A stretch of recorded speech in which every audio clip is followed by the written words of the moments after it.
What's your approach to it this time? How are you building this new bridge here?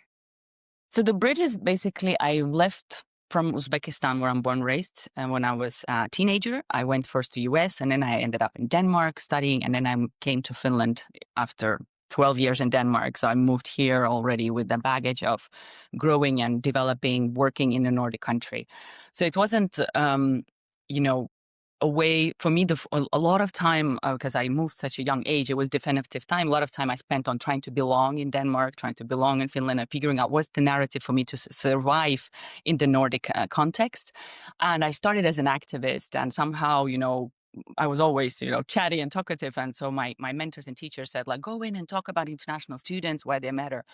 And I was like, yeah, but I felt privileged already at the time with before I knew what the word privilege means.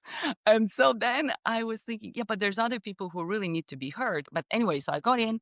So I started advocating, job market entry, networks, social capital, which is so limited.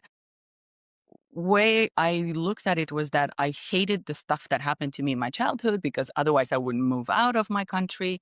This whole immigration is violence. It has that thing, right? You need to start from scratch.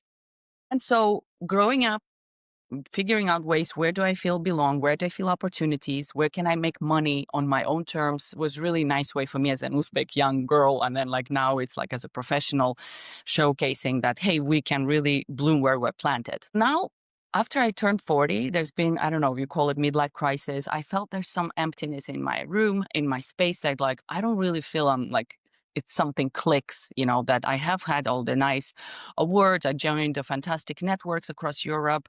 I forge networks here and always build communities that, bring people together and see like what's the collective effervescence, what's the collective serendipity we can bring to each other, unlock potential, get a job, get a promotion.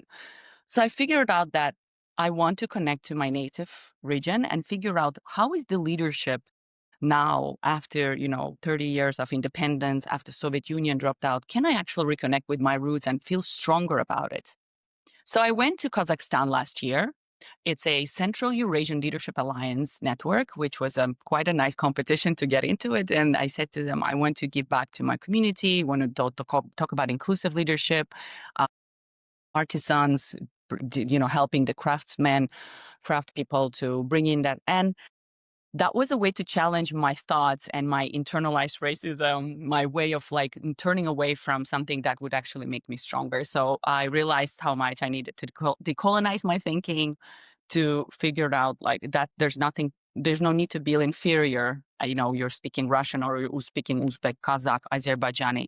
So it was a massive way of a wake up call saying like, there's so many cultures in me. There's so many ways for me to connect, but I needed to unlearn the behaviors, the patterns that never served me, no longer serve me. I know it's a long thing, but basically when you reach a certain level and there's some emptiness, you need to keep digging. And I felt now I have this network and I got opportunity. I pitched and now there's now invitation to join the Innovation Summit in Azerbaijan. And I want to say like, how can I be part of change and bring the gender equality to the stage? And because I am that women advocate, which I never used hashtag for.